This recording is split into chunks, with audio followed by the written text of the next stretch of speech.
My Lord and my God, I firmly believe that you are here, that you see me, that you hear me. I adore you with profound reverence. I ask you for pardon of my sins and grace to make this time of prayer fruitful. My Mother Immaculate, Saint Joseph, my Father and Lord, my guardian angel, intercede for me. Well, today is the last day before Lent begins, tomorrow Ash Wednesday. Today is known in some parts of the world as Pancake Tuesday, where we try to eat all those pancakes, or Mardi Gras. But either way, let us really try to use this last day before Lent to prepare ourselves. We can pray this morning in preparation for tomorrow and the beginning of those 40 days of Lent. And today's Gospel actually gives us a little bit of a steer, I think a very useful suggestion, as it were, from Jesus as to how we might live Lent very well. Because in today's Gospel, Jesus is on the road with his apostles, and he tells them, he gives them the prophecy, essentially telling them that he is to be delivered into the hands of men. They will put him to death, and 3 days after he has been put to death, he will rise again. So this is a very, very explicit prophecy of his passion.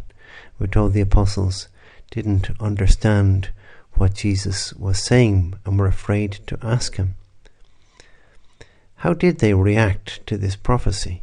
They didn't ask Jesus what he meant. Rather, the next thing that we see is that they are debating amongst themselves who is the greatest. Very surprising. You could think that after hearing what Jesus had said, they might think, well, how can we prepare for this? How can we accompany Jesus very closely? But that is not their reaction.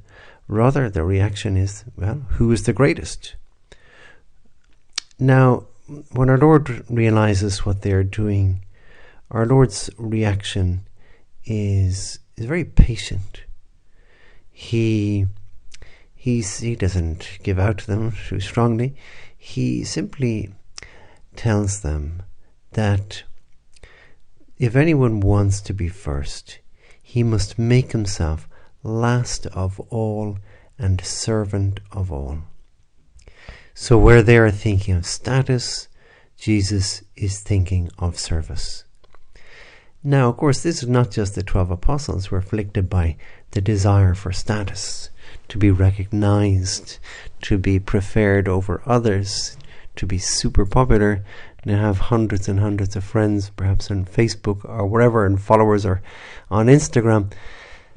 And Jesus is saying, don't think like that. Change your way of thinking. Change your way of thinking to one of service over status. And that, I think, is the good kind of hint for us for these days of Lent. Because often we just think in terms of, well, giving up things, giving up sweets, giving up cigarettes, whatever it might be, which is, sure, it's very good. But we could go deeper. We could go deeper than that. Because our Lord certainly speaks about service. He speaks about taking on a spirit of service far more than he talks about giving up sweets.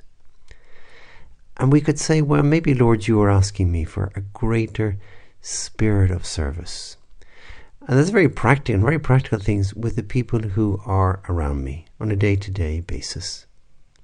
Now, we might think, well, I can't do very much. I can do only very small things for people. But Edmund Burke once said, the famous Irish politician of the 18th century, he said, no one could make a greater mistake than he who did nothing because he could only do a little.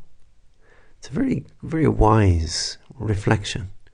Just because we don't think we can do a whole lot in service, well, that doesn't mean anything. Those little acts of service are very meaningful. We don't know the repercussions, and certainly they make life much more pleasant for those around us. Look at the example of Jesus himself. We see him in the gospel. Sometimes very small things. One that I like in particular is when Jesus has just raised that 12-year-old girl from the dead. She's lying dead on her bed.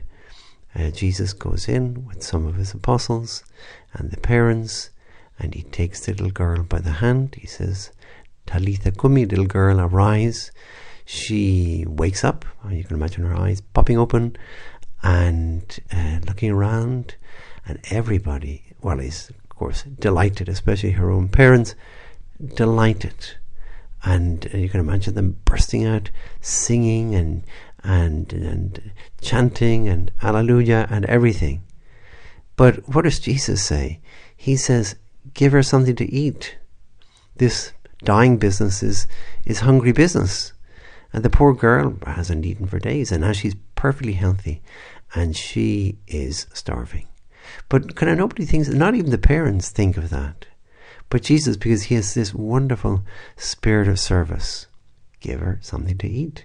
This is what's really important at this moment, where they're just so amazed. Nobody's ever seen anything like this in their whole lives. And Jesus is thinking of the poor girl being hungry. Tiny little thing.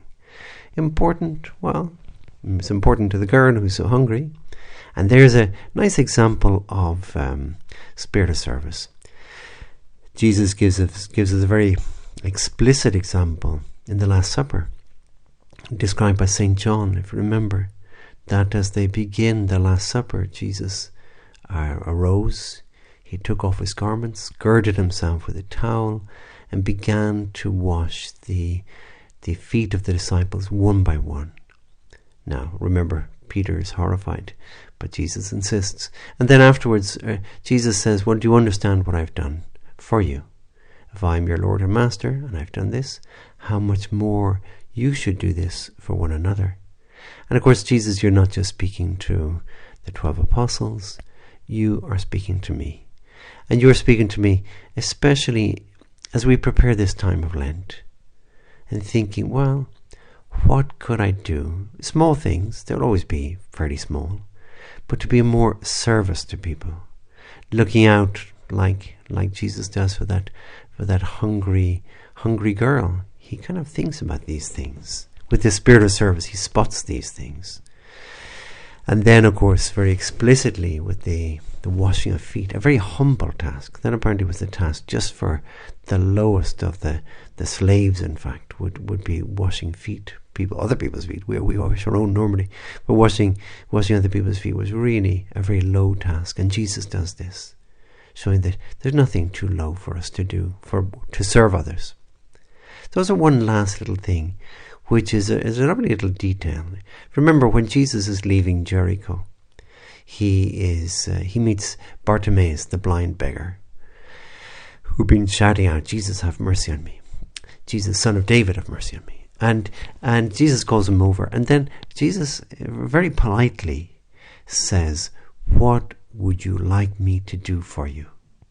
It's a beautiful invitation. In other words, I'm at your service. What would you like me to do for you?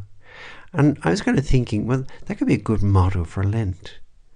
Internally, not that we would say it to everybody from the beginning of the day till nighttime, because people get fed up pretty quickly. But still, internally, when we meet somebody, we could kind of think, what would you like me to do for you? How can I be of service for you? Tiny little things, perhaps. Things that they might notice, some things that they do notice. We're not doing it to be noticed, but actually to help them with a small little problem, help them by making life a little bit more pleasant, whatever it is. And I think that could be a good Lenten motto. What would you like me to do for you? Today, this moment, this meal, while we're out together, while I just meet you in passing, on a bus or on the street, what would you like me to do for you? So we ask Jesus, help us as we get ready for Ash Wednesday and that, as I sometimes call that campaign, the Lenten campaign, like a war. And the war is one of service over status. And what would you like me to do for you? I give you thanks, my God, for the good resolutions, affections, and inspirations you have communicated to me in this meditation. I ask you for help to put them into effect. My Mother Immaculate, Saint Joseph, my Father and Lord, my guardian angel, intercede for me.